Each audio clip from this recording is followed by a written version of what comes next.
예, 안녕하십니까. 저는 대전지방고용노동청에 근무하는 이준행이라고 합니다. 오늘 청춘정교장에서 소규모 사업장을 위한 7가지 노른자 노동법으로 여러분들 만나뵙게 돼서 너무 반갑고요. 오늘 노무교육으로 근로기준법 그리고 개별적 노동관계법에서 굉장히 중요한 부분을 다루고 있는 내용에 대해서 중요한 핵심적 사항을 7가지로 줄여서 안내를 드리도록 하겠습니다. 그 첫걸음으로서 오늘과 내일 사이에 우리가 이제 공부를 해야 될 7가지 중요한 핵심 노동법이 있는데요. 그 첫걸음으로서 오늘은 근로계약, 근로시간, 임금 이 세 단원까지를 공부를 하고요. 내일 최저임금, 노동보호, 해고, 퇴직급여에 관한 설명을 드리도록 하겠습니다. 우선 이런 근로계약, 근로시간, 임금이라는 노동법을 적용을 받기 위해서는 기본적으로 근로기준법상 노동자에 해당이 돼야 됩니다. 근로자에 해당이 돼야 된다는 것은 최근에 문제가 되고 있는 특수공인 형태 종사자분들은 이 근로기준법이 적용되지 않는다는 것을 일단은 이해를 해 주셔야 됩니다. 그래서 이 강의를 들으시는 신규 창업 사용자분들이나 아니면 신규로 입사하신 사회초년생 근로자분들께서도 근로기준법상 내가 근로자에 해당이 되는지 안 되는지 그거를 우선적으로 확인을 해볼 필요가 있고요. 근로자에 해당이 될 경우에 이 7가지 법률 관련된 게 적용된다. 이렇게 이해를 하시면 됩니다. 조금 전에 제가 설명드렸던 것처럼 노동자이기도 하면서 사용자하고의 관계에서 법률 관계라는 것은 발생을 하는 겁니다. 여기 나와 있는 임금이라는 것은 근로자가 사용자에게 나의 근로를 제공함으로 인해서 받는 대가입니다. 그래서 임금은 사용자에게는 의무에 해당이 되지만 근로자에게는 권리에 해당이 되고요. 반대로 이 근로시간이라는 것은 근로자에게는 근로를 제공할 의무가 있는 거고 사용자는 임금을 지급해 줌으로 인해서 근로를 제공받을 수 있는 권리가 생기는 겁니다. 이 임금과 근로시간이 우리나라 헌법 32조에 나와 있는 근로시간이라고 하는 겁니다. 이 근로시간을 우리가 어떻게 정할 것이냐, 당사자 간에, 사용자와 노동자 간에 어떻게 정할 것이냐 라는 걸 문서로 정해놓는 걸 근로계약이라고 합니다. 오늘 이 근로기준법의 가장 중요한 근로계약, 근로시간, 임금에 대해서 세부적으로 공부를 하게 될 것인데요. 이 근로기준법은 헌법 제32조 제3항에 근로조건은 법률로 정한다라는 헌법조항에 따라서 만들어진 것입니다. 따라서 요거는 권리이기도 하면서 의무이기도 하는 겁니다. 당연히 계약을 체결했음으로 인해서 내가 일하는 근로나 내가 정당하게 받아야 될 임금에는 신의성실의 원칙이 적용된다고 보심이 타당합니다. 세부적으로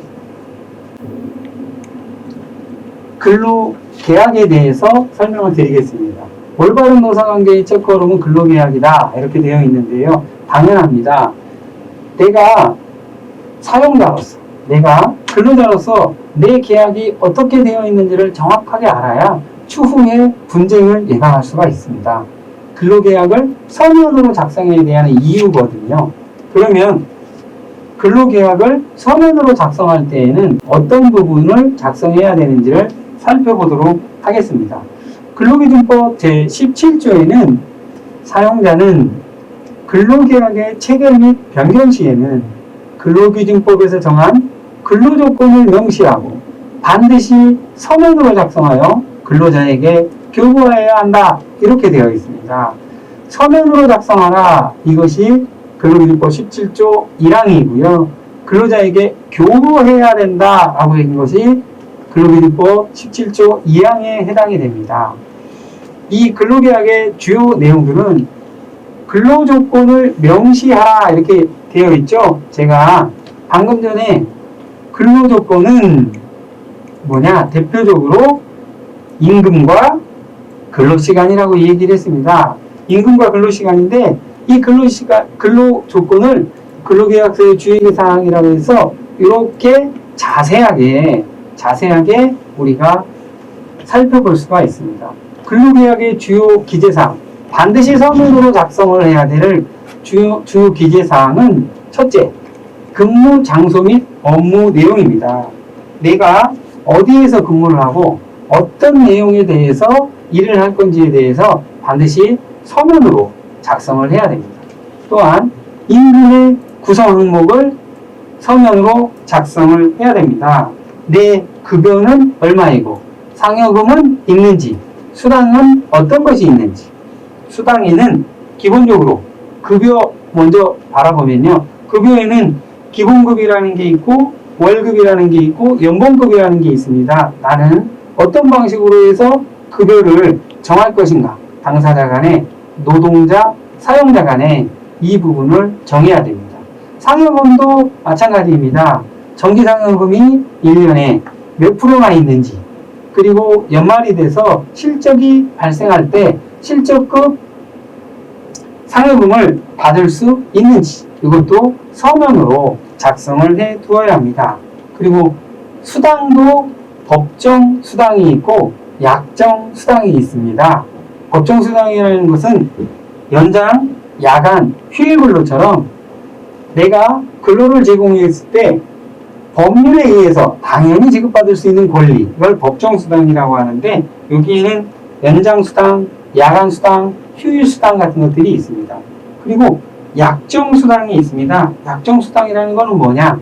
사용자하고 노동자, 근로자 간에 어떤 특정 조건이 만족할 경우에 임금을 더 지급해주겠다라고 약속하는 것, 약정수당이라고 하는데요. 대표적인 게 직책수당, 위험수당, 자격수당, 근속수당 같은 것들이 있습니다. 이런 수당을 지급을 할 것인지 말 것인지 근로계약서에 서면으로 작성을 해야 됩니다. 또 임금을 계산하는 방법. 임금을 계산하는 방법은 내 임금이 월급인지, 주급인지, 아니면 시급인지, 아니면 1급인지 이렇게 분명하게 서면으로 작성을 해야 추후 분쟁을 예방할 수 있습니다. 또 임금 지급 방법이 있어요. 임금 지급 방법은 임금은 현금으로 지급해야 되는데 직접 지급할 것인지 아니면 계좌로 이체할 것인지 이런 부분을 서면으로 약속을 해야 되고요. 소정 근로시간을 서면으로 기재해야 됩니다. 소정 근로시간이라는 것이 무엇이냐면 뒷시간에 근로시간을 얘기할 때 자세히 설명을 해드리겠지만 일단은 소정 근로시간은 근로자와 사용자 간에 법정 근로시간 내에서 일하기로 약속한 시간을 말합니다. 일반적으로 법정 근로시간은 8시간이죠. 8시간이기 때문에 일반 근로자들은 대부분 소정 근로시간이 8시간이에요. 그런데 기간제 근로자나 단시간 근로자라고 해서 소정 근로시간이 주 40시간에 못 미치는 근로자들도 있어요. 그럴 때 나는 몇 시간을 근무할 것이냐 이런 거를 정확하게 서면으로 작성을 해야 됩니다. 또 휴일 관련된 내용도 작성을 해야 됩니다. 휴일에는 법정휴일이 있고 약정휴일이 있습니다. 법률에 의해서 어떤 조건이 만족되면 반드시 휴일을 지급해야 되는 것들이 있습니다. 대표적인 게 주 휴일이 있고요. 그리고 2000년 1월 1일부터 시행되는 공휴일도 유급 법정휴일로 시행되고 있습니다. 자세한 내용은 뒤에 또 설명을 드리고요. 약정휴일이라는 게 보통은 회사의 창립기념일이나 아니면 노조 설립일 이런 부분을 약정일로 해서 근로자와 사용자가 휴일로 지정을 해놓습니다. 그래서 근로계약서에는 이런 휴일 같은 그리고 연차 유급휴가는 법률에 의해서 어떻게 지급되는지 법률보다 더 상위에서 지급할 것인지 서면으로 기재를 해야 됩니다. 마지막으로 업무의 시작 시간과 종료 시간 그리고 그 업무와 업무 시작과 업무 종료 사이의 휴게 시간을 어떻게 정할 것인지에 대한 것을 반드시 서면으로 기재를 해야 됩니다.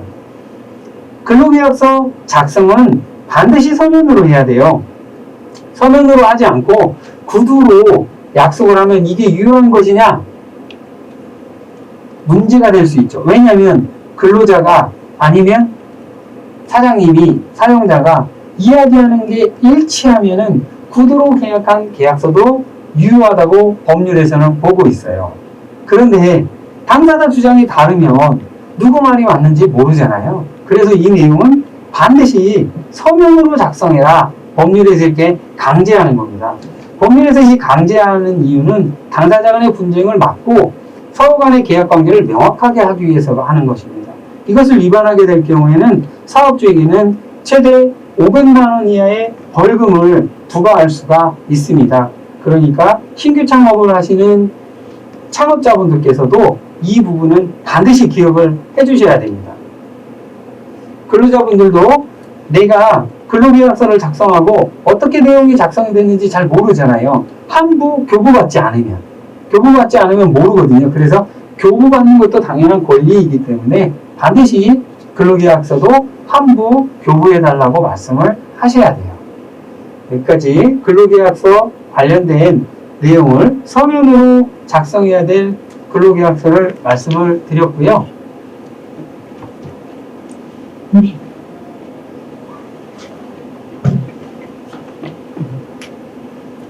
포인트가 잘 안 되고 있습니다.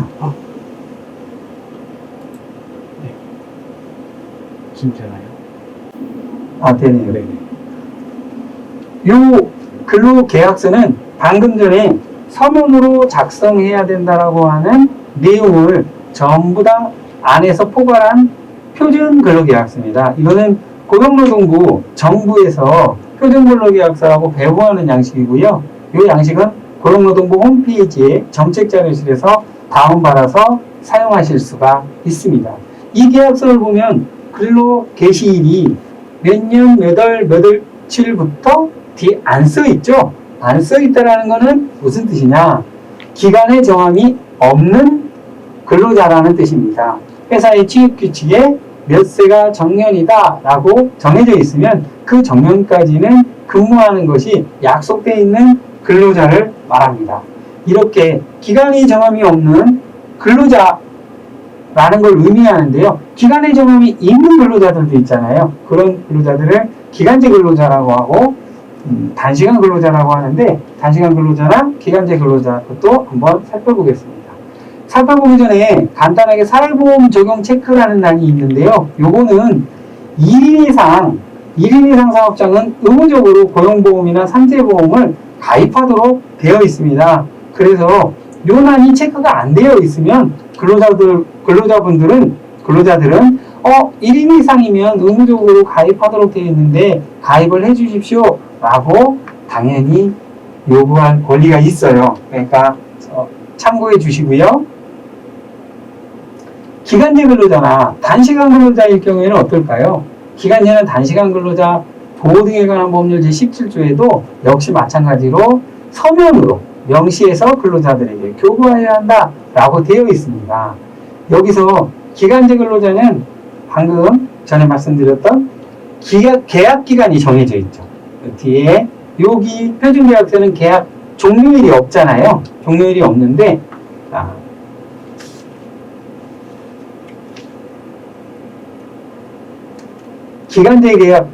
기간제 근로자 계약서는 이 종료일이 작성되어 있습니다. 이렇게 작성되어 있으니까 내 근로계약 기간이 언제까지인지 아시면 될 것 같고요. 단시간 근로자는 무엇이냐면 단시간 근로자라는 것은 일반적인 근로자에 비해서 근로시간이 짧은 근로자를 말합니다. 일주간의 근로시간이 일반적인 근로자보다 짧은 근로자를 단시간 근로자라고 합니다. 그런데 동종 근로를 하시는 분에 한해서 그러는 겁니다. 예를 들어서 청소를 하시는 청소 노동자들이 계신다고 볼게요. 청소 노동자들이 어떤 분들은 일일 8시간씩 근무를 하시는데 특정 분야만 청소를 하시는 어떤 다른 노동자께서, 다른 근로자께서 하루에 4시간씩, 그래서 일주일에 34시간씩, 일주일에 20시간만 근로를 한다. 다른 일반 근로자는 40시간 근로를 하고, 그럼 그 근로자는 단시간 근로자라고 합니다. 그러면 그 단시간 근로자들은 근로일별 근로시간을 단시간 근로자는 반드시 작성을 해 주셔야 됩니다. 기간제 및 단시간 근로자 계약서의 서면 기재 사항을 누락할 경우에는요, 근로계약기간, 임금의 구성 항목, 계산 방법, 지급 방법, 근로일별 근로시간은 항목당 과태료가 50만 원이고요. 휴게시간, 근로시간, 휴일휴가, 근무장소 업무 내용은 항목당 30만 원. 이 부분은 과태료 조항으로 정해 놓았습니다. 이 부분을 하나도 작성을 안 할 경우에는 과태료가 150만 원하고 90만 원. 그래서 240만 원에 해당이 되겠죠? 이런 과태료를 부과받을 수 있게 됩니다. 그러니까 단시간 근로자라 하더라도, 기간제 근로자라 하더라도 반드시 작성을 하셔야 된다라는 걸 말씀을 드리고요. 이 근로계약서 예시는 아까 말씀드렸던 고용노동부 홈페이지 정책자료실에 다 나와 있습니다. 그래서 이거를 참고로 해서 계약서를 작성을 해주시면 되고요. 이 계약서 내용이 좀 어려우시면은 거기에 설명자료까지 같이 첨부되어 있어요. 그래서 그걸 참고를 해주시면 되고요. 근로계약을 한 서류는 반드시 3년간 보존을 해야 돼요. 왜냐면 이 근로계약과 관련된 거는 그 근로자가 우리 회사에 근무를 했다라고 해서 보관을 하는 거기 때문에 근로기준법 법률 42조에 근로자 명부와 대통령령으로 정하는 근로계약에 관한 중요한 서류를 3년간 보존할 의무를 부여하고 있어요. 근로자 명부, 근로계약서, 임금의 결정, 지급 방법과 임금 계산의 기초에 관한 서류와 임금 대장, 고용, 해고, 퇴직에 관한 서류, 승급, 감급에 관한 서류, 휴가에 관한 서류, 연소자 증명서 같은 서류들을 반드시 보존을 해야 돼요. 우리가 경력증명서라는 말을 많이 하잖아요. 경력증명서를 사용증명서라고 해서 근로기준법 39조에 따라서 발급받을 수 있는데, 이렇게 사용자는 3년간 보관을 해 놓아야 경력증명서를 발급해 줄 수가 있겠죠. 그래서 창업을 하시는 사용자분께서는 퇴사했다, 그래서 이 근로자와 관련된 걸 다 폐기해야지 하시면 안 되고요. 3년간 보존을 해야 돼요. 왜냐하면 근로기준법 39조에 사용증명서의 발급 의무라는 란이 있습니다. 우리가 흔히 알고 있는 경력증명서를 발급해줘라, 이런 뜻인 거니까요. 그거는 반드시 기억을 해주시기 바랍니다. 이렇게 근로계약서 서면으로 작성하는 게 굉장히 중요해요. 이렇게 서면으로 작성하지 않으면 아까 말씀드렸듯이 벌금을 부과받거나 아니면 과태료를 부과받을 수가 있거든요. 사례를 한번 보면은 입사한 즉시 근로계약서를 작성하지 않은 사례입니다. 근로자 A씨께서 입사 2일 만에 사업주와 갈등을 빚어가지고 퇴사를 했는데 근로계약서를 작성하지 않았다라고 해서 노동청에 신고를 했어요. 진정신고를 했는데 사업주께서는 근로자에게 관련 서류를 받은 뒤에 작성하려고 했는데 작성하지 못했다, 이걸 제출하지 않아서 이렇게 억울함을 호소했지만, 근로계약서는 근로자가 입사함과 동시에 작성을 해야 되는 거기 때문에 근로기준법 17조 위반에 해당이 됩니다. 이럴 때 창업을 하시는 우리 청년 창업주들께서 그러면 그 친구가 얼마나 일을 잘하는지 못하는지 모르지 않냐, 이렇게 생각할 수가 있어요. 그럴 때 여기에 나와 있지 않지만 수습기간을 적용하는 근로계약서를 작성할 수가 있습니다. 수습기간이라는 것은 법률에 특별한 규정은 없어요. 언제까지를 수습기간으로 해라, 이렇게 정한 바는 없지만 최저임금의 수습기간의 90%까지는 최저임금 기간 3개월 기간 동안 최저임금의 90%까지 지급할 수 있다는 조항이 있어서 대부분 실무적으로 수습기간을 3개월 정도 두고 그 근로자가 일하기에 적합하다라고 하면 본채용을 해서 진행을 하시고요. 그렇지 않다라고 하면 본채용을 거부해서 그 근로계약 관계를 종료하는 그런 수습기간을 근로계약서에 넣어서 체결할 것을 권해드립니다. 수습기간은 구도로 얘기하는 것은 인정되지 않습니다. 반드시 근로계약서에 서면으로 작성을 해야만 수습기간 인정된다는 점 꼭 기억을 해주시기 바랍니다. 다음은 두 번째 과제로 넘어가겠습니다. 두 번째 과제는 워라밸의 핵심 근로시간이에요. 근로시간. 창업을 하신 분들도 마찬가지고 막 신규로 입사한 우리 신규 근로자분들도 마찬가지인데 근로시간이 참 힘들죠. 옛날 말에 공짜로 돈 주는 사람 없다 이런 말 있잖아요. 근로시간이 참 힘든데 특히나 우리나라는 OECD 여러 선진국 중에서도 근로시간이 굉장히 많아요. 2000시간이 넘어서 아시는 것처럼 2019년 3월 20일쯤에 개헌해서 주 50시간으로 근로시간을 단축했습니다. 여기서는 어떤 것이 근로시간에 해당이 되는지와 장시간 근로로 인해서 우리가 많은 폐해가 있었기 때문에 주 52시간으로 근로시간을 단축하는 과정에 대한 것을 설명을 드리도록 하겠습니다.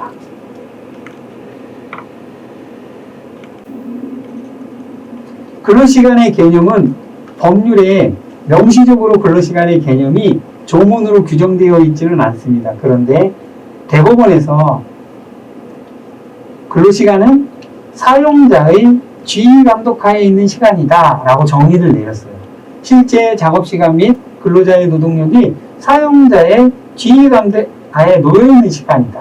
그래서 작업의 개시부터 종료까지의 시간에서 근로시간을 제외한 시간을 근로시간이라 한다 라고 대법원에서 판례로 정의했죠. 우리가 아까 근로계약서 작성할 때 작업의 개시, 업무의 개시 시간과 업무의 종료 시간을 서면으로 작성해야 된다라는 거 이야기했었죠. 그래서 이만큼 중요한 겁니다. 근로시간이 왜 중요하냐? 아까 제가 처음에 시작할 때 말씀드렸죠.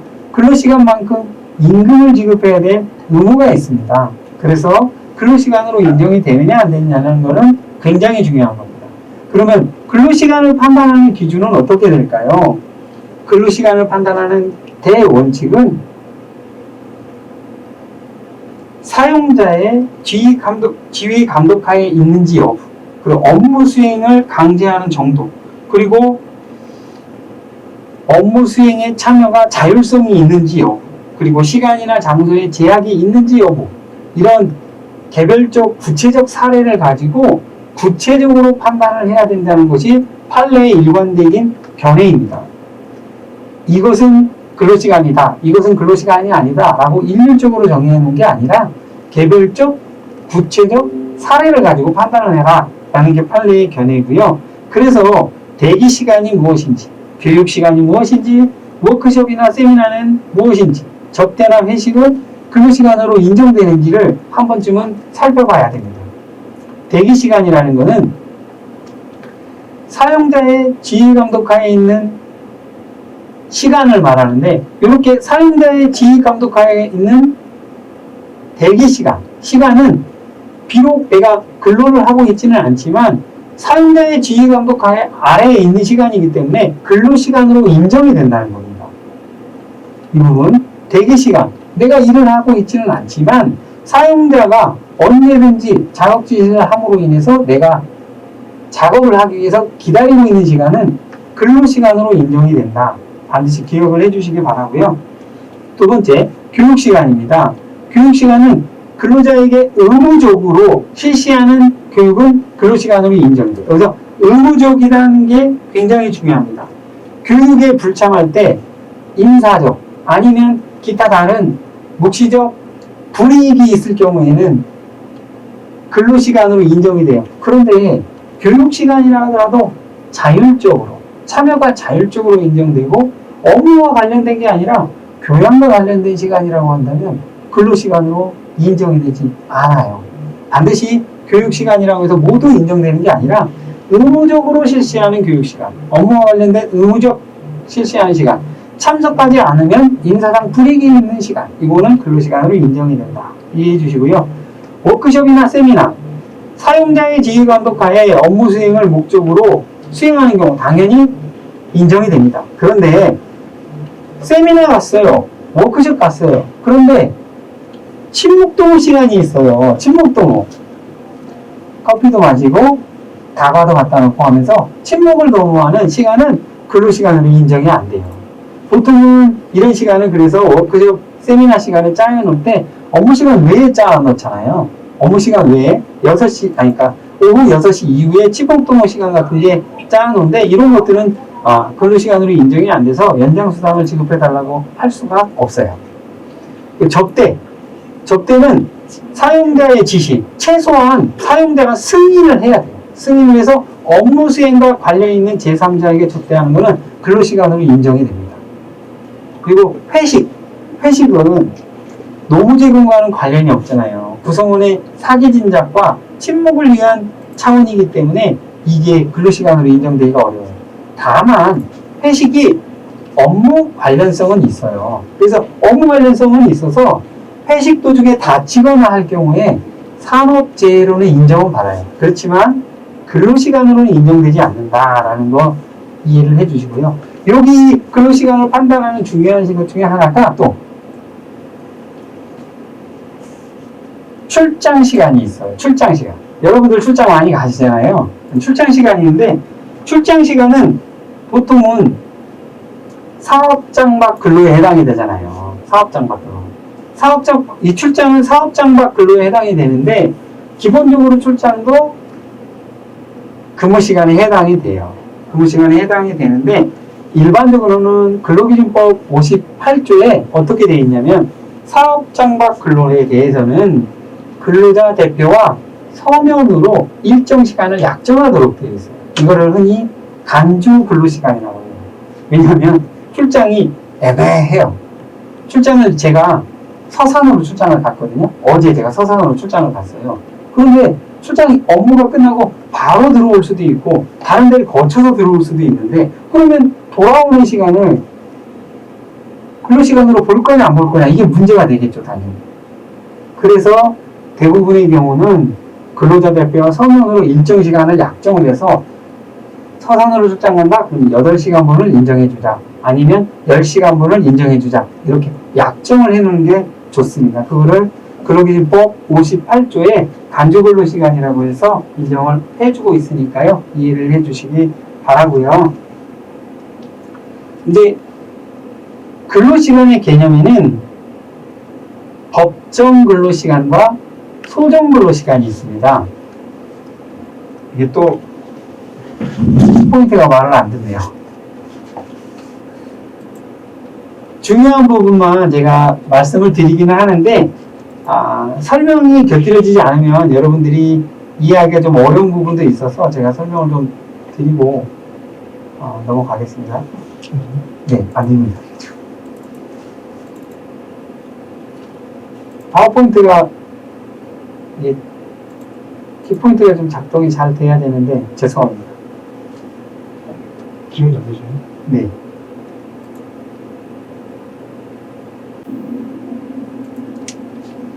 일단 간단하게 설명을 드리면 법정 근로시간과 소정 근로시간이라는 개념이 있는데 법정 근로시간은 무엇이냐? 법정 근로시간은 법률에서 어느 정도까지 근무해야 된다라고 규정해 놓은 시간입니다. 근로기준법 50조 1항과 2항에 보면 1인 근로시간은 8시간을 초과할 수 없다. 1주 근로시간은 40시간을 초과할 수 없다. 이렇게 규정되어 있어요. 일반 근로자들은 1일 근로시간은 8시간,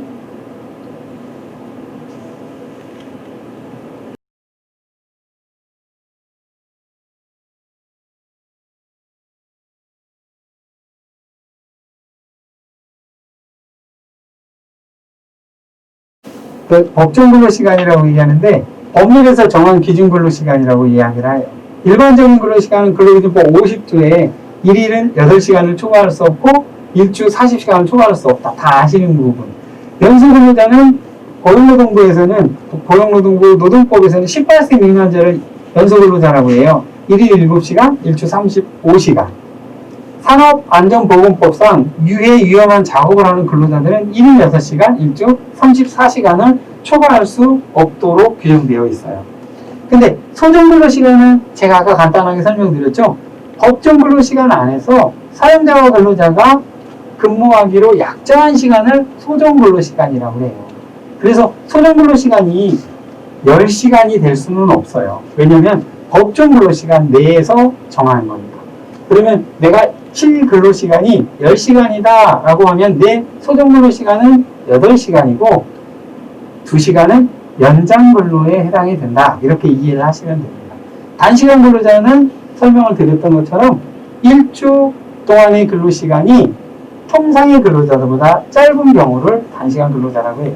이렇게 법정 근로시간, 소정 근로시간의 개념을 이해를 해주시는데 이 소정 근로시간의 개념은 통상임금을 이해하는 데 도움이 됩니다. 통상임금을 이해할 때 제가 추가로 설명합니다. 그럼 이 법정 근로시간은 초과하는 시간을 우리는 뭐라고 하느냐? 연장근로라고 합니다. 연장근로. 근로기준법상 연장근로라고 하고요. 가산수당을 지급해줘야 된다라는 것은 무슨 뜻이냐? 법정 근로시간을 초과하거나 약정된 시간을 초과해서 근무하는 경우에 가산수당을 줘야 됩니다. 법정 가산수당은 연장근로 50, 휴일근로는 8시간 이내는 50, 8시간을 초과하는 경우는 100%, 야간근로는 밤 10시부터 아침 6시 사이에 근무한 시간을 말하는데요. 이때도 50%의 가산수당을 지급을 해줘야 됩니다. 그러면 여기서 간단하게 연장근로는 8시간을 초과하는 건 이해가 된다. 그러면 단시간 근로자는 내가 7시간을 근무하기로 돼 있었어요. 1일. 그러면 8시간, 일반적인 근로자 8시간보다는 적게 근무하잖아요. 그런 근로자들은 단시간 근로자라고 하는데 단시간 근로자들은 7시간에서 8시간, 1시간을 초과해서 연장 근로를 하는 거예요. 그럴 경우. 그럴 때는 50%의 가산수당을 지급받는다 라고 이해를 해주시면 되고요. 여기서 한 가지 조금 이해를 해야 될 게 조금 어려운 문제이기도 하지만 한 가지 알아두셔야 할 게 연장 근로와 휴일 근로가 겹치는 건 어떻게 해? 이렇게 궁금해 하실 수 있어요. 예를 들면 토요일, 일요일. 내가 월요일부터 계속 일을 했는데 토요일, 일요일도 일했어. 그러면 휴일 근로도 해당이 되지만 연장 근로도 해당되는 거 아니야? 이렇게 이해를 할 수가 있어요. 근데 그거는 요 연장 근로와 휴일 근로는 중복되지는 않는다. 그래서 휴일 근로로만 바라봐서 8시간 이내는 50%를 주고 8시간을 초과하는 거는 100%를 준다. 다만 이 야간 근로는 중복해서 지급해줘요. 휴일 근로 가산수당이나 연장 근로 가산수당하고도 중복이 되면 야간 근로는 다 지급을 해준다. 이렇게 이해를 해주시면 될 것 같아요. 다음은 휴게시간과 관련된 겁니다. 휴게시간은 업무의 시작시간과 종료시간 사이에 주는 건데 휴게시간인지 가장 대비되는 개념이 뭘까요? 대기시간인지가 중요합니다. 대기시간은 아까도 말씀드렸지만 근로시간이에요. 그래서 임금을 지급할 의무가 발생을 하는데 휴게시간은 임금 지급 의무가 없어요. 휴게시간은 근로기준법 54조에 사용자는 근로시간이 4시간 이상인 경우에는 30분, 1시간에는 8시간인 경우에는 1시간의 휴게시간을 도중에 주어야 돼요. 도중에. 이 휴게시간은 근로자가 자유롭게 이용할 수 있는데 휴게시간과 관련된 제약이 있느냐 없느냐 가지고도 약간 다툼이 있어요. 무슨 다툼이 있냐? 휴게시간은 근로시간은 아니지만 사업장에 나와 있는 시간이기 때문에 좀 제약이 필요하다라는 주장하는 사람들이 있고요. 아니다. 휴게시간은 제약할 수 없다. 완전하게 자유롭게 이용할 수 있다. 이렇게 주장하는 사람들이 있어요.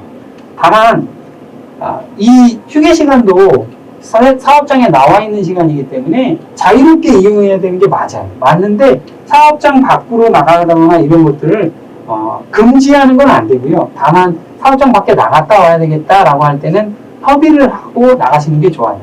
그래서 근로자가 근로시간 도중에 사용자의 집에도 완전히 해방되고 자유롭게 이용이 보장된 시간이다라는 게 대부분의 입장이고요. 다만 사업장 밖으로 나간다라고 할 때는 협의를 하고 나가는 게 바람직하다라는 걸 말씀을 드리고요. 여기서 취업시간과 종업시간 중간에 줘야 하므로 일이 끝나고 난 다음에 줄 수는 없어요. 제가 실제로 어떤 사례가 있었냐면은 어떤 법인에서 4시간만 근무하시는 분이었어요. 4시간 근무하면 30분 휴게시간 줘야 되잖아요. 그래서 중간에 휴게시간을 주면은 이분이 4시간이 아니라 4시간 30분을 있어야 되잖아요. 그러니까 이분이 나는 휴가 시간 없어도 되니까 4시간만 근무하고 집에 가고 싶다라고 말씀을 하시더라고요. 안타깝게도 현재 법률에서는 그게 허용되지 않아요. 왜냐면 휴게 시간 중간에 쉬도록 해줘야 돼요.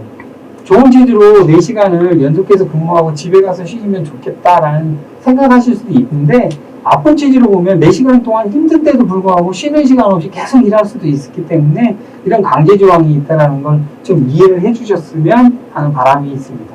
그리고 휴게 시간을 분할해서 지급하는 회사들이 많이 있는데요. 휴게 시간은 원래 일시적으로 부여하는 게 휴게 시간 취지에 맞아요. 왜냐면 5분 간격으로 휴게 시간을 준다라고 할 때 제대로 쉴 수가 없잖아요. 한 30분 정도를 줘야 제대로 휴식을 해서 재충전도 할 수 있고 그런 건데, 근데 작업의 성질이나 사업장의 근로조건 등에 그 타당성이 있다. 15분 나눠서 쉬는 게 타당성이 있다. 이렇게 이해가 된다면 근로자하고 사용자가 협의를 해서 휴게 시간을 이렇게 분할해서 주어도 괜찮다라는 게 정부의 입장이니까요. 이해를 좀 해주시면 될 것 같아요. 다음은 유급휴일에 관해서 말씀을 드릴게요. 유급휴일은 뭐냐면은 근로기준법 주휴일입니다. 아까 법정 유급휴일이 있고 약정 유급휴일이 있다라고 그랬어요. 법정 유급휴일은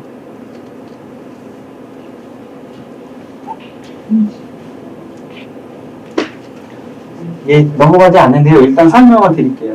근로기준법 55조에 보면 사용자는 근로자에게 일주일 평균 1회 이상의 유급휴일을 부여하여야 한다. 이렇게 규정되어 있잖아요.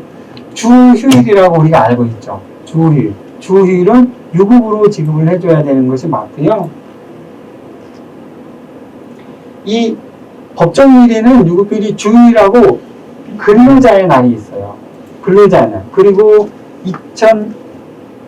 2020년 1월 1일부터 300인 이상 사업장에게 적용되고 있는 공휴일이 있고요. 네. 근데 법정휴일은 이렇게 3개가 있습니다. 주휴일, 근로자의 날, 공휴일. 이게 법정휴일이고요. 약정휴일은 근로자와 사용자 간의 협의해서 유급휴일로 정하는 날 또는 무급휴일로 정하는 날. 아까 대표적인 회사 창립 기념일과 노동조합 설립 기념일을 제가 말씀을 드렸어요. 그 외에도 취업계층이나 단체협약에 많이 다른 날을 정할 수도 있죠. 그러면 주중에 결근한 경우 주휴일과 주휴수당이 지급될 수 있는 것이냐, 일주일에 평균 1회 이상의 유급휴일을 보장해야 된다라는 것은 만근할 경우에 가능한 거예요. 그래서 근로기준법의 휴일은 일요일로 정해진 것은 아니에요. 그래서 일주일 중에 하루를 정하면 되는데 5일 만근을 하지 않으면 유급으로 된 주휴수당은 지급되지 않아요.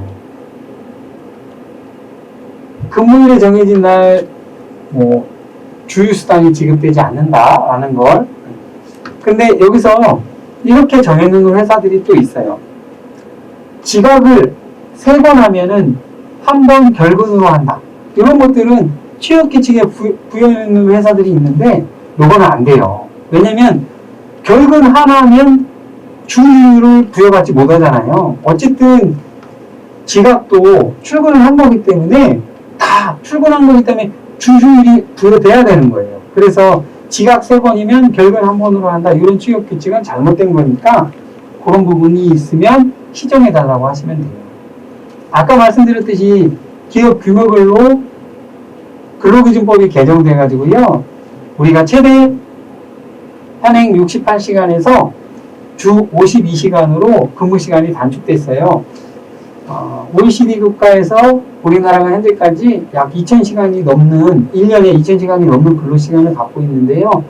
OECD 국가는 평균적으로 한 180시간을 일해요. 1,800시간을 일해요. 죄송합니다. 1,800시간을 일하고 있는데 그 시간을 좀 단축해야겠다라는 게 정부의 의지고요. 많은 부분이 지금 현재 잘 정착되고 있어요. 그래서 300인 이상 사업장은 2018년 7월 1일부터 지금 50인 이상은 2020년 1월 1일, 올해 1월 1일부터 50인 이상 사업장 적용하고 있죠. 5인 이상은 2021년 내년 7월 1일부터 주 52시간이 적용이 됩니다. 근로시간을 단축함으로 인해서 과로사도 예방할 수 있고 산업재해 같은 것들도 예방할 수가 있고요. 그리고 생산성이 높아지기 때문에 기업 입장에서도 결코 나쁜 것은 아니에요. 지금 일과 그리고 가정이 양립해야 된다는 워라밸의 시대이기 때문에 신규로 창업하시는 청년 창업자들이나 아니면 신규로 취업을 하신 분들께서는 이렇게 주 50시간 근로시간이 단축되고 있다라는 거 이해를 해주시면 좋겠습니다. 또한 관공서 공휴일에 관한 법률에 의해서 정해져 있는 관공서 공휴일이요 유급휴일화됐다고 말씀드렸죠. 300인 이상 사업장이나 공공기관은 2020년 올해 1월 1일부터 이미 시행이 되고 있고요. 30인 이상 사업장은 내년 1월 1일부터 시행이 됩니다. 내년 1월 1일부터. 그리고 5인 이상 사업장은 내후년 2022년 1월 1일부터 시행이 되니까요. 이 부분도 잘 이해를 해주시기 바랍니다. 요거는 온 국민에게 휴식 시간을 부여함으로 인해서 저녁이 있는 삶과 가족과 함께 지낼 수 있는 시간을 부여하기 위한 정부의 방침에 의해서 이루어지는 거니까요. 잘 이해를 해주시기 바랍니다. 이런 법률들이 다 적용되면 좋은데요. 안타깝게도 5인 이상 사업장에만 적용되는 것들이 많아요. 특히 근로시간 관련돼서 연장근로 있잖아요. 연장근로. 주 12시간을 초과할 수 없다라는 연장근로를 제한하는 조항이 있는데요.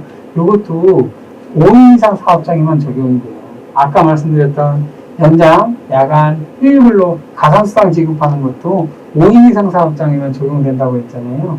이 부분은 여러 가지 논란이 있기는 한데 근로기준법 제11조 제2항 적용의 범위라고 해서 법률로 좀 제한을 뒀는데 제한을 두는 이유는 4인 이하 사업장은 굉장히 영세한 사업장이잖아요. 영세한 사업장이기 때문에 관련된 법률을 다 적용할 경우에는 오히려 사업주들이 조그마한 소상공인들이시니까 근로자들을 고용하지 않고 가족 단위에서 그냥 사업을 하시는, 장사를 하시는 일들이 발생하기 때문에 적용을 잠시 유예한 겁니다.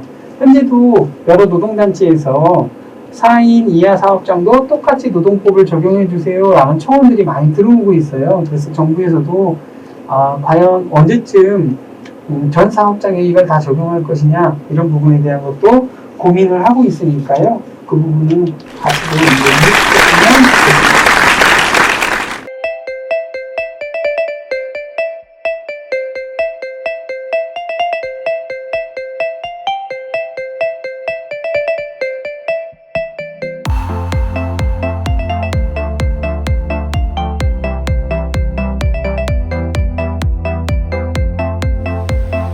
청춘연구장 이준행 멘토의 이대면 멘토링 강의 영상 컨텐츠는 다음 스폰서의 제공으로 보내드립니다. 학교 종이 땡땡땡 어서 모이자 선생님이 우리를 기다리신다. 다음은 사례에 대해서 말씀을 좀 드리겠습니다. 사례는 첫 번째 사례예요. 휴게 시간에 대해서 다툼이 있는 건데 직원 A는 식사 시간에 사업주의 근무지 이탈 금지 지시에 휴게를 할 수 없다고 주장하면서 점심 저녁 시간 1시간에 대해서 연장근로 시간을 청구했어요. 이거는 소정근로가 아니라고 했죠? 소정근로. 내가 일하기로 약정되어 있는 소정근로가 아니니까 나 연장근로 수당 지급해줘 라고 한 거예요. 근데 확인을 해봤더니 근로시간 중 근무장소를 벗어날 수 없도록 대기하도록 강제를 한 거예요. 아까 말씀드렸죠. 대기시간. 근무에 언제든지 투입할 수 있도록 약정되어 있는 대기시간은 근로시간으로 본다. 이렇게 되어 있다고 했잖아요. 그렇기 때문에 이거는 이탈금지 등 자유로운 휴식을 할 수 없는 환경에서의 식사시간은 사실상 근로시간이다.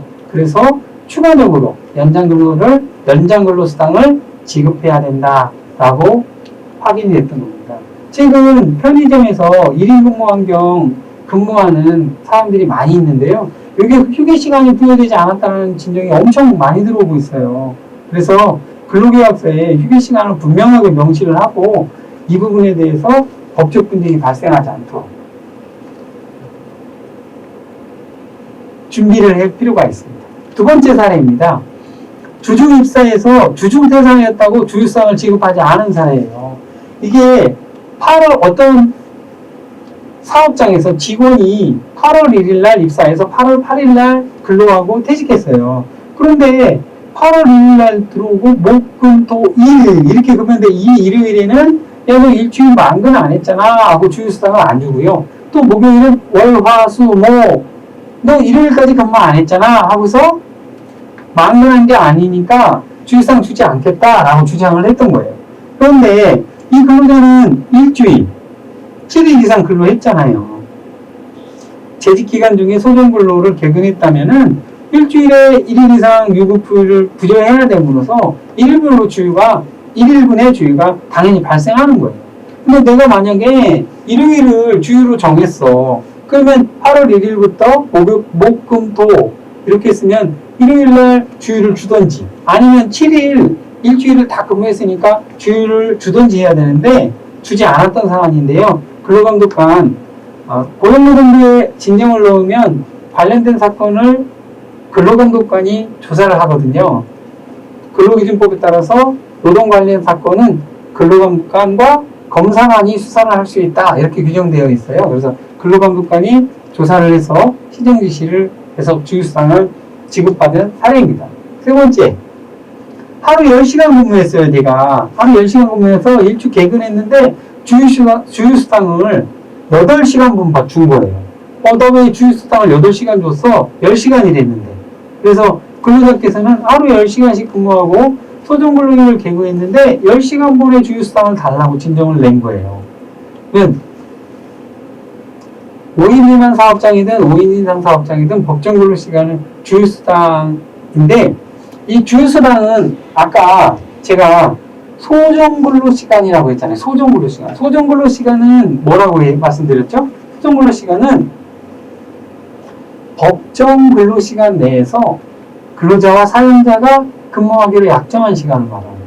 그래서 이게 5인 이상 사업장이든 5인 미만 사업장이든 8시간을 초과할 수가 없어요. 그래서 8시간 준 거는 법률을 위반한 것은 아니다. 이렇게 이해를 해주시면 됩니다.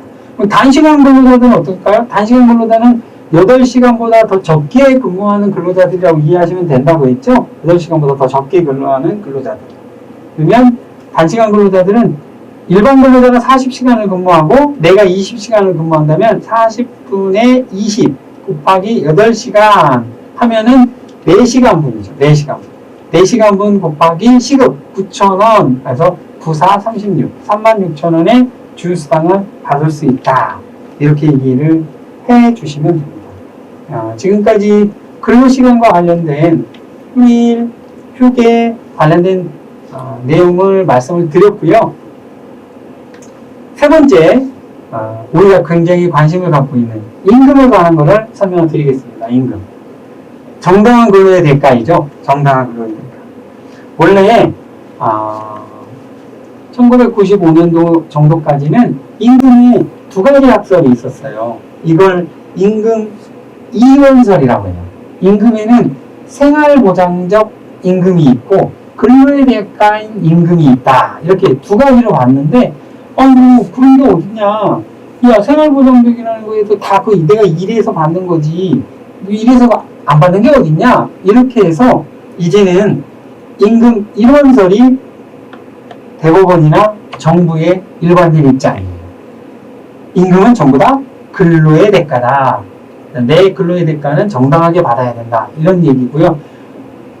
좀 지나긴 했지만 얼마 전까지만 해도 열정페이라는 얘기 많이 있었잖아요. 열정페이. 최저임금보다도 더 적게 주고 하는 열정페이 안 된다. 정당한 대가를 받아야 된다. 이렇게 이해를 해주시면 되고요. 우리가 임금하면 여러 가지 개념들이 되게 많아요. 학설적으로도 뭐 생활임금이 있다고 하고 기본임금이 있다고 하고 연봉제가 있다고 하고 월급제가 있다고 하고 막 이런 얘기들이 있는데 임금의 종류는 나중에 따로 이야기하겠지만 오늘 이 시간에서는 임금이라고 하면 법률상 근로기준법에서 말하는 임금이라는 것은 무엇이냐? 이걸 기준으로 해서 말씀을 좀 드리겠습니다. 임금의 개념은 근로기준법 제2조 제1항의 개념이 조문으로 정리되어 있어요. 임금이란 사용자가 근로의 대가로 근로자에게 임금, 봉급, 그 밖에 어떠한 명칭으로든지 지급하는 일체의 금품을 임금이라 한다 라고 해서 임금을 정의를 내렸어요. 근로의 대가여야 돼요. 사용자가 은혜적으로 주는 거 아니에요. 너 오늘 일 잘했는데 내가 너 이쁘니까 내가 너 100만 원 오늘 줄게 하고 주는 돈은 임금이 아니다라는 거예요. 근로의 대가로 받는 거. 그래서 사용자가 지급을 해야 돼요. 사용자가 지급을 안 해요. 내가 열심히 일을 했는데 사용자가 아니라 사용자 어머니께서 오셔가지고 돈 100만 원 줬어요. 그거 임금이라고 볼 수 없다는 거예요. 사용자가 줘야 돼요. 임금을 주고받는 사람이 근로기준법상의 사용자하고 근로자여야 한다.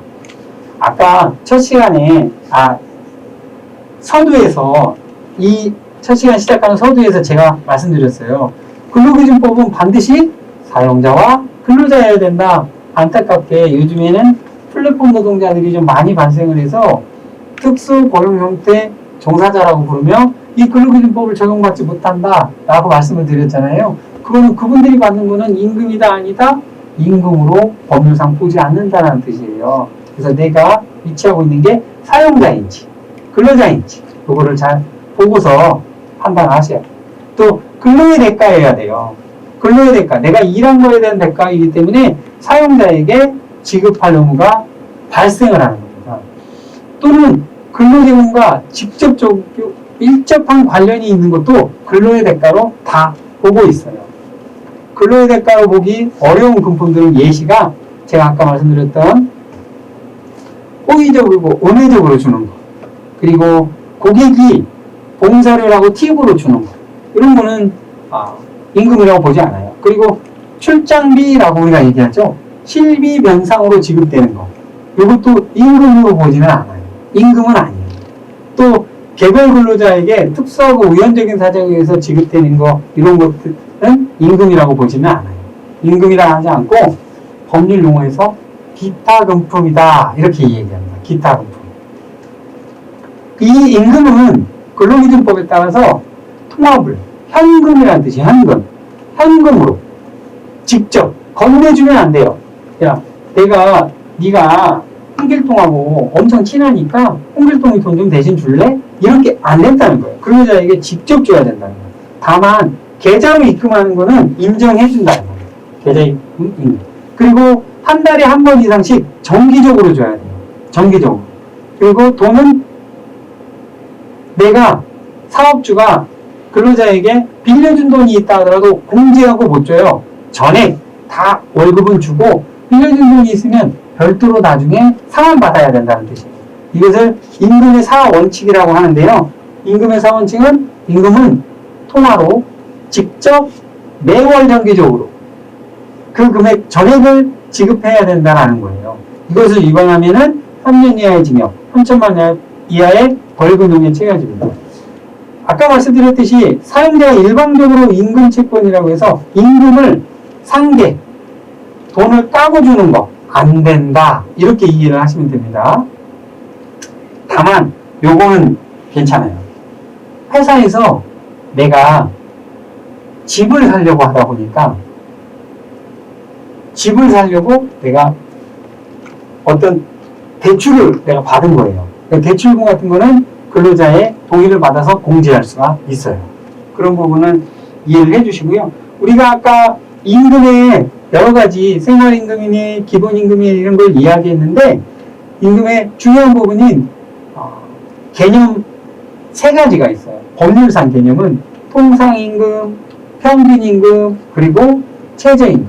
최저임금은 우리가 내일 공부를 하게 될 건데요. 여기서는 통상임금하고 평균임금의 개념을 이해하고 넘어가셔야 될 것 같아요.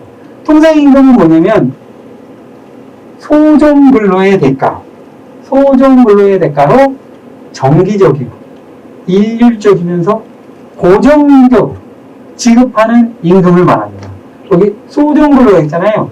소정근로에 대한 대가로 정기적이고 일률적이고 고정적으로 지급하는 임금을 통상임금이라 한다라고 대법원에서 정의를 내렸어요.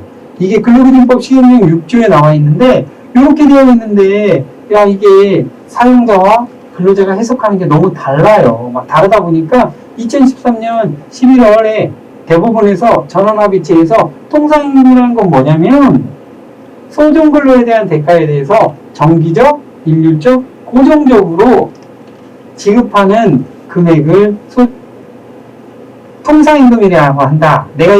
제가 이걸 한 3번 정도 연속해서 말씀드린 이유는 통상임금의 개념이 굉장히 중요해요. 며칠 전에 기아자동차에서도 통상임금을 잘못 계산해서 내 연장근로수당 잘못 계산했으니까 다시 계산해줘 이라고 해가지고 대법원에서 판결했죠. 통상임금 잘못 계산했다라고. 통상임금의 개념이 굉장히 중요하고요. 통상임금은 기본적으로 시간급으로 산정을 합니다. 그리고 이 통상임금이 중요한 거는 이 해고수당, 휴일근로 가산수당, 연장근로 가산수당, 야간근로 가산수당, 산전후 휴가수당을 산정해주는 기준임금이 되는 거예요. 이 통상임금이. 네. 그러면 어떤 수당이 들어가냐 안 들어가냐 이게 굉장히 중요하겠죠. 이 통상임금이. 굉장히 중요한 개념이고요. 평균임금은 쉽게 말하면 산정사유가 발생한 날 이전 3개월 동안 근로자에게 지급된 임금 총액을 말하는 겁니다. 임금 총액. 3개월 동안 그 근로자가 받은 임금 총액을 평균임금이라고 해요. 그걸 나누면 됩니다. 이거는 평균임금은 퇴직금, 휴업보상, 장애보상, 유족보상을 할 때 기준이 되는 임금이에요. 요거는 퇴직금 계산할 때 평균임금이라는 걸 쓴다. 이렇게 이해해 주시고요. 통상임금은 연장수당, 휴일수당을 줄 때 기준이 되는 임금이다. 이렇게 이해를 해 주시면 됩니다. 사실 통상임금과 관련돼서는 조금 더 깊숙하게 설명을 드려야 되는데 제가 조금 설명을 드려도 처음 듣는 분들은 이해를 잘 못하시더라고요. 그래서 제일 중요한 거 몇 가지만 제가 말씀드릴게요. 어떤 수당, 예를 들어서 어떤 수당이 재직 중인자에 한하여 지급한다 라는 규정이 있으면 고정성이 안 맞아요. 고정성이 안 맞아서 통상임금에 해당되지 않아요. 이해를 해주시면 돼요. 정기상여금이 재직 중인자에 한하여 지급한다 뭐 이런 식으로 되어 있잖아요. 그럼 재직 중인자에 한하여 지급한다 그러면 통상임금에 해당되지 않는다. 왜? 고정성이라는 거는 뭐냐면 사전에 확정되어 있어야 된다는 거예요. 그런데 돈을 지급해주는 그 순간에 이 사람이 재직 중인지 않을지 알 수가 없잖아요. 그래서 사전적으로 확정되어 있지 않아서 고정적이지 않아서 이거는 통상임금에 포함되지 않는다. 그래서 여러분들이 취업을 하거나 할 때 취업규칙을 봤는데 어떤 각종 수당들이 재직 중인자에 한하여 지급한다라는 거는 통상임금에 포함되지 않는구나 라고 이해를 해주시면 됩니다. 지금까지 임금 관련된 것들을 설명을 좀 드렸는데요. 이 임금은 언제 그러면 지급을 해야 되느냐. 아까 말씀드렸잖아요. 정기불. 매월 임금 지급일 날에는 지급해줘야 되는 거예요. 그래서 43조 위반이라고 하는 거고요.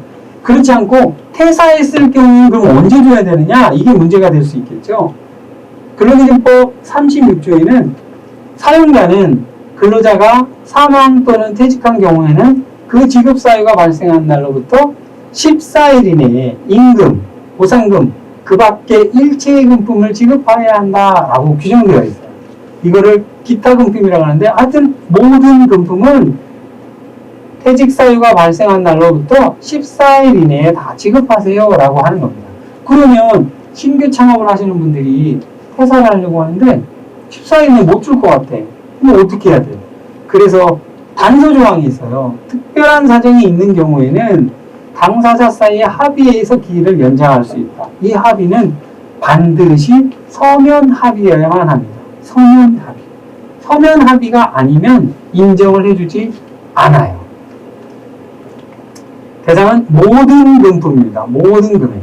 그런데 내가 금품 청산 기간 14일이 지난 후에 합의를 했어요.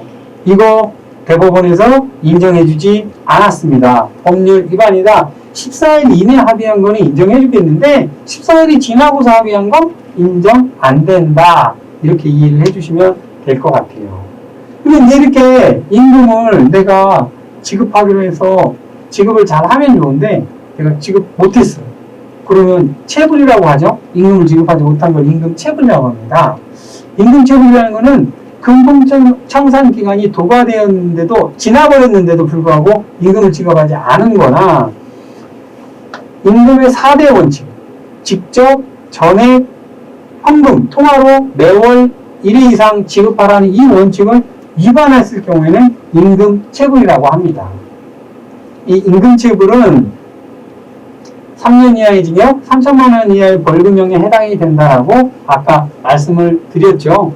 근데 임금을 내가 달라고 하는 데는 민법상, 민사상 청구하는 방법이 있고요. 형사상 처벌을 받는 게 있어요. 그걸 민사상 진행하는 민사소송법과 관련된 거를 소멸시효라고 하는데 임금체불의 소멸시효는 3년간 행사하지 않으면 소멸된다라고 근로기준법 49조에 규정되어 있어요. 그래서 돈을 달라고 민법상으로 하는 거는 3년이 지나면 할 수가 없습니다. 그거는 꼭 기억을 해주세요.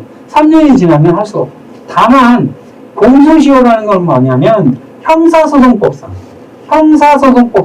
범죄사건이 발생해서 처벌을 해달라고 하는 형벌권을 발동해달라는 것인데 이건 5년이에요. 5년. 임금을 내가 달라고 할 수 있는 민법상의 소멸시효는 3년이다. 기억해 주시고요. 공소시효, 형사처벌할 수 있는 공소시효는 5년이다. 이렇게 이해를 해주세요.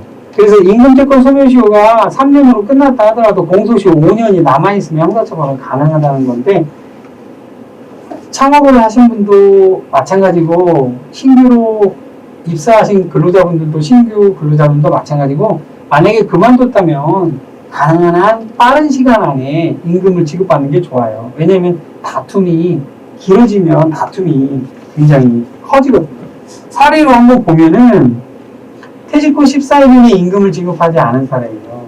사업주 A씨께서 경영상 어려움으로 퇴직한 직원 B에게 임금을 지급하지 못했고 직원 B는 퇴사 후 한 달 만에 노동청에 진정을 제기했어요.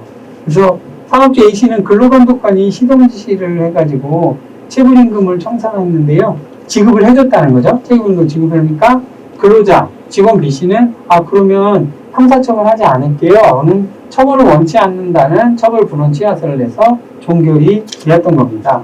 이거는 법 위반이 있다 하더라도 피해자인 근로자 B씨께서 처벌을 원치 않았기 때문에 이 관련 사건을 처벌하지 않고 종결된 예입니다.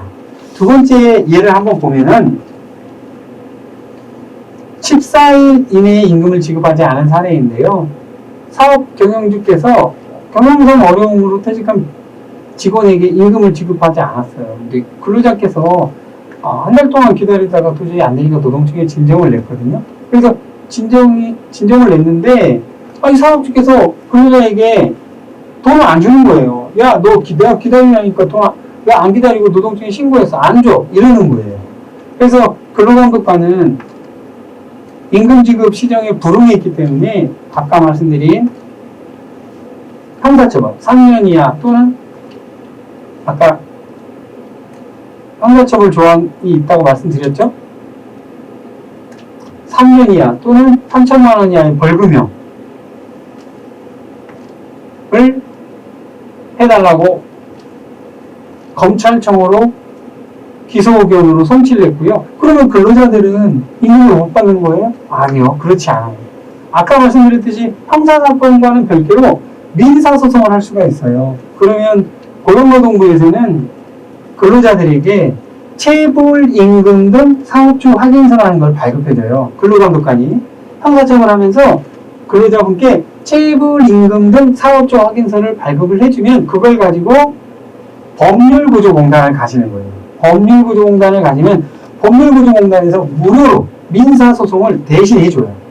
민사소송을 무료로 대신해주면 거기에 소장, 결과물, 판결문이 나오고요. 그 판결문과 근로감독관이 발급해준 체불임금 등 사업주 확인서를 가지고 근로복지공단에 가시잖아요. 그러면 1,000만 원까지는 소액차상금 1,000만 원까지는 근로복지공단에서 우선적으로 지급을 해줘요. 내 체불액이 1,000만 원이 안 된다, 1,000만 원 이하다. 그러면 근로복지공단에서 우선적으로 받아요. 이거는 기간이 최대한 소액사건 심판 절차법이라고 해서 민사소송도 최대한 짧은 시간에 진행이 되고요. 민사소송의 판결 거부가 나오면 근로복지공단에 내면 14일 이내에 이 소액치상금이 나옵니다. 그래서 정부에서는 최대한 빠른 시일 안에 근로자들이 권익구제를 하려고 노력을 하고 있으니까 이 제도를 많이 이용을 해주세요. 이렇게 해서 근로자들에게 임금 체불이 있을 경우에는 보호받을 수 있는 제도가 있다는 거 이해를 해 주시고요. 오늘은 1시간 정도 교육을 해드렸는데 아까 말씀드렸듯이 근로계약, 근로시간, 임금 이 세 가지 부분에 대해서 말씀을 드렸어요. 그리고 내일 최저임금, 그리고 직장 내 성희롱 예방, 그리고 해고, 그리고 퇴직금 관련된 나머지 노동강조법의 중요한 사항들을 설명을 해드리겠습니다. 오늘까지 설명드린 것 중에, 오늘 설명드린 것 중에 혹시 질문 있으신 분들은 이 창에 질문 올릴 수 있다고 하더라고요. 그래서 창에 질문 올려주시면 제가 답변을 좀 해드리겠습니다. 창에 올려주시면 될 것 같아요. 내가 뭐 예를 들어서 임금이 어떤 부분이 있었다, 아니면 근로시간이 어떤 부분이 있었다, 근로계약이 뭐 좀 나는 잘 이런 것들을 잘 미진한데 잘 모르겠다, 이런 부분이 있으시면은 한번 질문을 해주세요.